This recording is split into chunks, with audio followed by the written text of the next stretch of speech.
Silk 106.9. Hello to Adam Rickitt, who's on screen with me. How are you, sir? You're all right, mate? I'm very well, buddy. How are you? Not bad at all. Not bad at all. So I've been looking on Wikipedia, and I know, God. right? So we know about Coronation Street, Nick Tilsley. Yeah. We know about Hollyoaks. We know about Breathe Again, 1999. Right? Yeah, Yeah.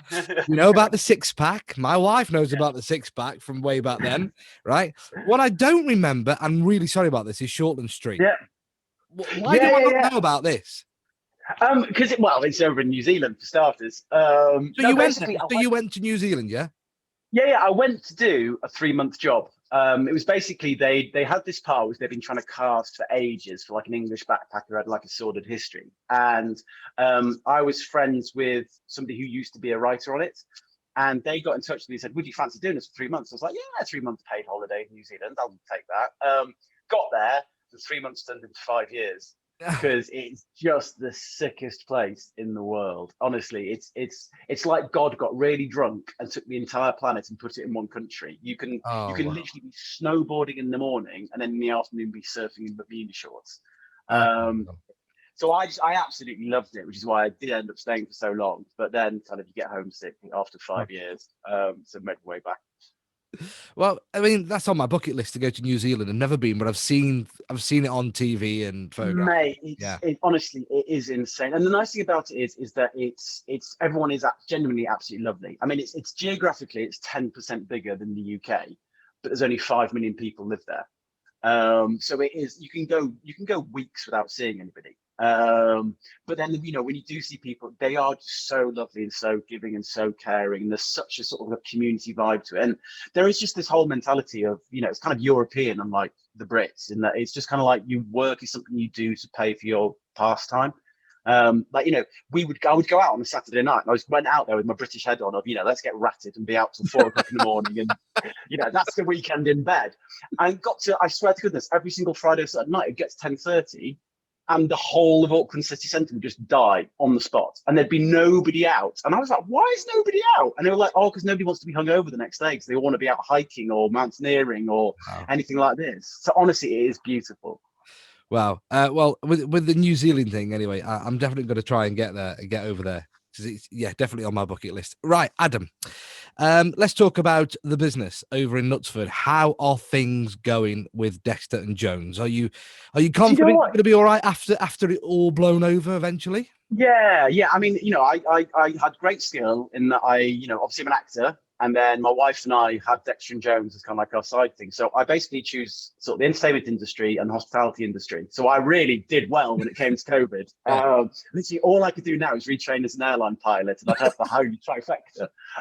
No, but you know what? Back in March last year, we did brick ourselves, and we were really worried about it. And I sat down with the staff, and I said to them, look, as long as we make this tiny amount of money, we'll be all right. And so we shut the shop, and we were just doing online stuff. And then I woke up one morning to a load of texts from customers saying, oh, apparently off licenses can open. And because we have an off license as well as an on license, I put out a post on Instagram, and I was just kind of like, it was me doing a video saying, look, I know technically we're allowed to, but I just want to take a bit of time to think about it, mainly because I don't want to look like a money grabbing schmeckhead in the middle of this crisis. So I put out that post, and I'm not lying, within 10 minutes, I got a phone call from the head of trading standards saying, we are asking as your civic duty to open back up as an off license. And the reason being, because before lockdown, everyone had been out and panic bought toilet roll and tin baked beans. And then, lockdown happened, and they all sat there really smugly surrounded by Dulux and all this stuff. And they were really happy. And then they were like, damn, I need alcohol. Nobody could get into the supermarket to buy food because everyone was clogging it all up buying booze. So they asked all the off licenses to open so that everyone could get in and get that. So we were basically have been open ever since. And we opened up doing the takeaway, we're doing the beers, the gins, the wines. But then also because we got the off license and because it's a speciality thing, it's not like Kestrel Super Strength. People just do take home beers as well. So people could still get draft. And we said to them, it's essentially turning your living room into a pub. And everyone has been so supportive. And I mean, it's been an absolute joy for us because we've absolutely loved the fact that it kind of feels like it's bringing a tiny bit of normality back to this community, which we love. When we were doing things like we do local drop-offs at people's houses if they can't come out because they're shielding or because of the weather or whatever. And like there was one I did back in June last year, I think it was, where I turned up and it was somebody who'd never ordered before, this elderly gentleman. So I went there and I gave him the phone call, which we do, and I put the bag on his doorstep and I stepped away to the end and he opened the door. He didn't even look at the bag. He just burst into tears. And I was like, oh my God, what's the matter? He said, you're the first human being I've seen in 3 months. Wow. So honestly, it's been absolutely amazing. And we love it because, a lot of the breweries who, I'm a bit passionate about beer. So a lot of the breweries have had a really tough time. And we've been able to actually help some of them get through because we've become like this den of place for people to come to be able to get drafts still and to get really good craft beer. And I know for a fact that a lot of those breweries wouldn't have survived if we'd been able to keep them going. So it's been a real honor, to be honest with you. And, all I could have asked back in March last year was, would we be able to be here at the end of it? And, I think we will be, which, a lot of other places won't be for whatever reasons. A lot of places aren't going to be that lucky. And, it does genuinely break my heart, but only because of the amazing support we've had, we can pretty confidently say we will be here. Well, I didn't turn to the bottle, by the way, in the first lockdown. I will. I did. I didn't. But I'm a Jack Daniel's drinker, right? Oh no, we can do better. We even do whiskies now and bourbon whiskey. Yes, we do. So it started off as just being a craft beer and artisan gin shop, and then we introduced like fine artisan wines, and now we're doing even things like vodkas, whiskeys, tequilas. And the whole point about the place is it's stuff you don't get in the supermarket. It's these tiny little cottage industry, family-run businesses all over the world who are doing it more for passion than they are for profit. And you can genuinely taste that difference. So whereas something like JD, they, it's a great product, but they do cut corners because they're mass producing it. We get it from people who literally do it like some big Italian mama who's going like, no, we're going to do it absolutely spot on how it should be done. So, it's that whole thing is that you can come here and you can find stuff which will genuinely blow your mind. People come in and go, oh, all gin's the same, or all beer's the same. And we can literally absolutely blow their mind and ruin them at the same time. The thing is, so during the first lockdown, I took to drink it. In one weekend, every weekend, I did a bottle of JD. Right. Wow. Yeah. Right. Now, this is the thing, right? All my mates that we're doing all these Zoom quizzes with, they're like, you're a really cheap night out, Daz. You 3 or 4 glasses and you're going home. How can you do a bottle in 2 nights? And I don't know. I've just yeah, but you know what though? 2 little things. I had a bit of a panic because I suddenly clocked, and it's this terrible thing to do. I have not had a drink since August 2019, which is terrible. I'm not saying I get shedded every night, but I'll have a pint or something like that. But then one of our regulars is a complete liver specialist. And he said, actually, it's all a bit of a fabrication, this whole thing about, you should not drink. He said, basically, you can cane it every day of your life. But as long as you have 3 consecutive days a month where you don't drink, that's enough for your liver to repair itself. Let me make a note of that. I'll take that out for a moment. So what you can't do is just like cock up those 3 days and then wait until you got flu or something and you can't drink for 2 weeks and go, there's me 3 days for the year. Excellent. Adam, so is there a point for Dexter and Jones for your brand that, let's just say in March, Boris Johnson says, no, we're going to lock down till the end of the year. Is there a point where you go, hang on a minute, no, we cannot now continue this? You need to open and do some proper trade, or can you just carry on floating? I'll be honest with you. I'd rather he didn't open now until he could open properly. I mean, we spent around about £25,000 trying to adapt to all the different things. Like, we'd never did food in our life other than peanuts and cake. And then suddenly we were doing Scotch eggs. Literally that kind of thing. We went for soup, and people were like, "That what soup is it?" I was like, "It's tomato," and they're like, "What soup is it tomorrow?" Tomato, and it'll be tomato until this is over. No, I mean, I just kind of think, personally, for me, I think they did open things up too early.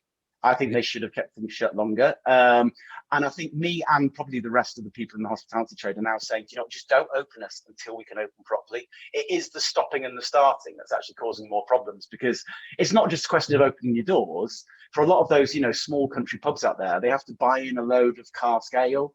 And if suddenly they're shut, that ale has to be poured down the drain, and they're losing tens of thousands of pounds. And also, even when they're open, because of things like social distancing, they can't get enough people in to even make a profit.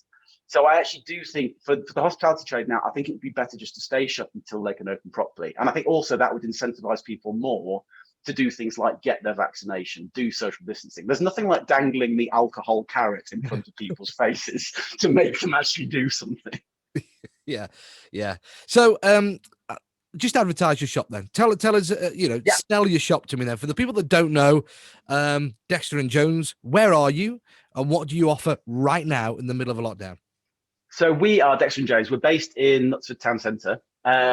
We are a craft beer, artisan gin, fine wine, and artisan spirit shop. So it's, as I say, it's not the stuff you find in the supermarket. It's stuff which is supermarket is a Ford Fiesta. What we're selling is a Bugatti Veyron. It's literally that kind of difference. And I know it sounds silly to say it, but that is the difference. So we are open as a shop 7 days a week. We also do take home fresh draft and single serve gin and tonics. So whether that's a 3 1/3 pint growler, which is a big American contraption, or whether it's we've got a new canning machine, so you can take home a can of fresh draft, both of which will stay fresh in your fridge for like a week. So you genuinely can get that pub flavour in your own living room.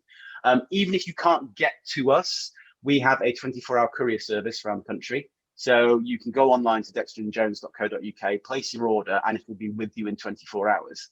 And then we even do, in the local area to us, we do same-day drop-off of up to 8 miles on a Friday and Saturday. So if you are desperate for your bevies for the weekend, then you can give us a call before 3 o'clock on a Friday or a Saturday, and we will get it to you that same evening. Yeah, and we dance a bit on Instagram as well. My wife will want to know: do you come with your vest up on, or a proper winter jacket on? In the summer, I might. To be honest, I have got a competition going on at the moment as to whether I can wear shorts for the whole of winter. You're one of them, are you? Yes, it's high stakes. There is a free pint in it for me. So yeah, I'm determined to wear shorts for the entire winter.